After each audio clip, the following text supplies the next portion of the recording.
Alright, boys and girls, we're going to give you a quick peek at this one. This one doesn't hit the bench too often because it doesn't get broke too often, but it did. This belongs to Mr. IRONMAN 224, Harvey, Illinois. And when he brought us this radio initially, it was a basket case. This is probably his 4th round up here. And this time, we had it long enough here to finally sneak him in a channels display. All the lights are fixed. It's all lined up. It's got receive now. All his meters are working bright, nice and bright.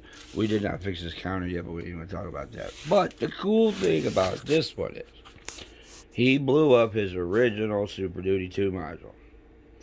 So, we were in the middle of building a new one anyway, and he's got it. Alright, y'all sitting down? Are you sitting down? Okay, you need to be sitting down.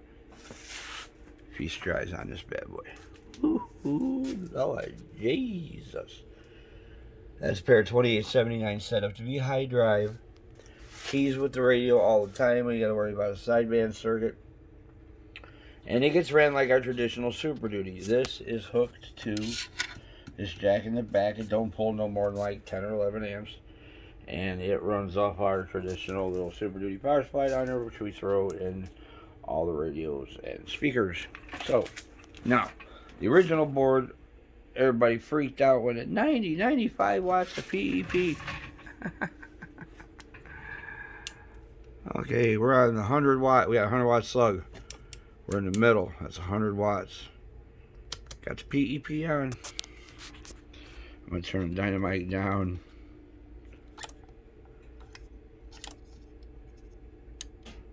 And, oh, wait a minute. I had that straight. There we go.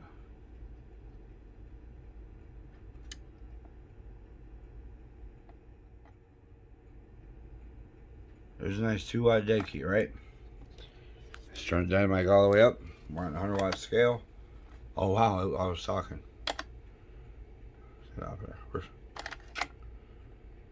It was locked. Alright, now, we're still on the 100 watt scale, 2 watt dead key.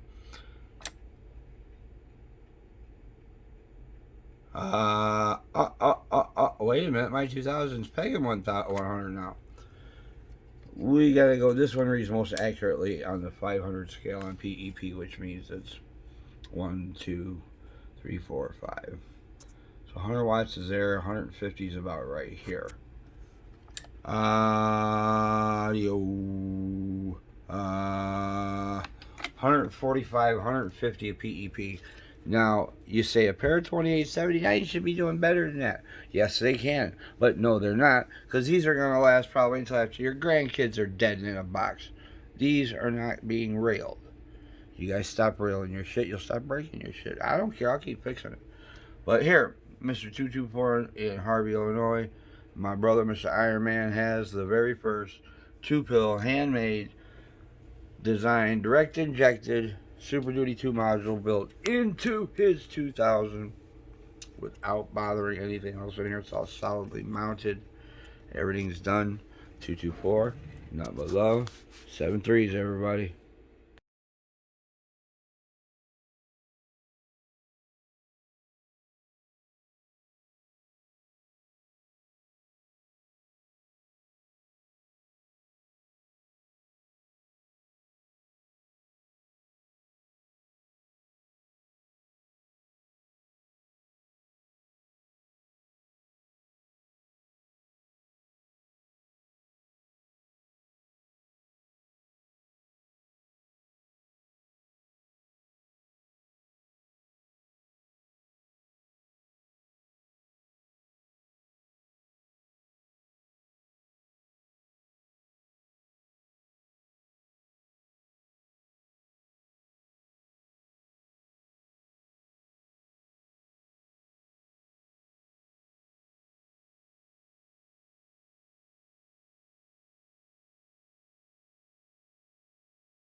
Alright, everybody. You guys are used to seeing our Super Duty 2 units that we build. We still offer the regular Super Duty 2, which gets our hand-built module here. It's a single 20, it's going to be a 2879 now.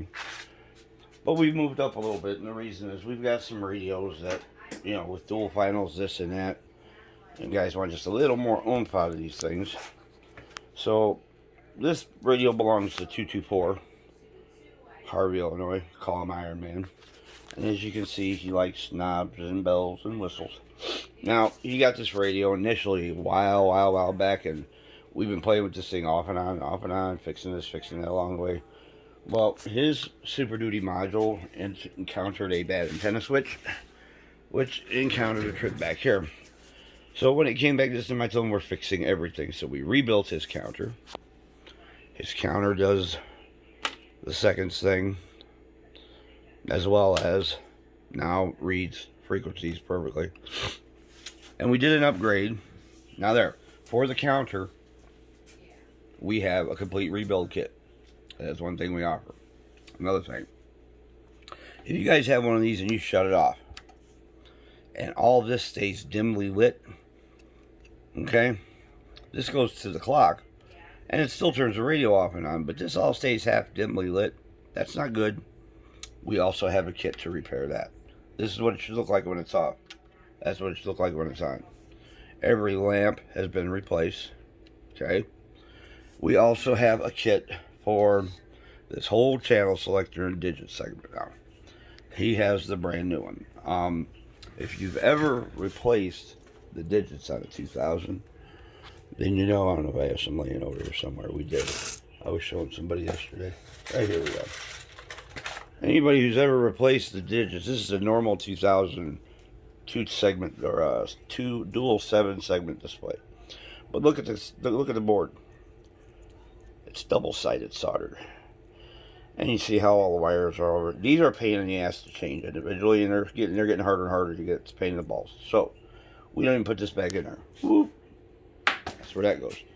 Now this has a whole new channel selector segment display board, which you could take a set of red segments for any 29, 148, whatever.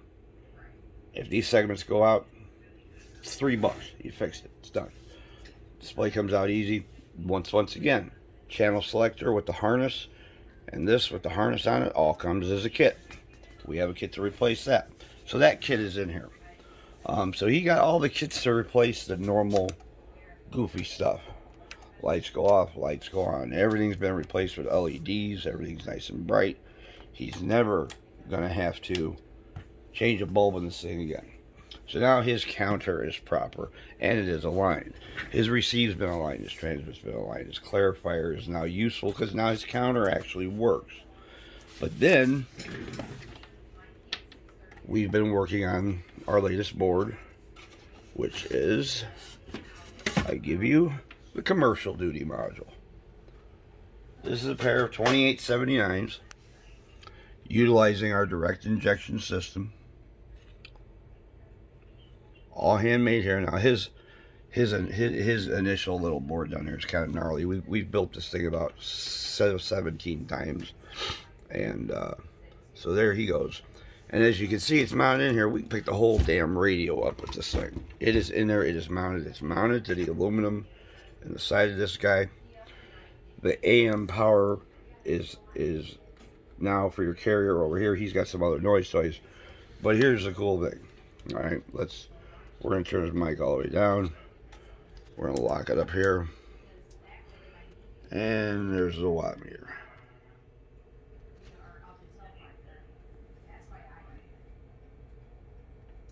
It ramps up kind of fast.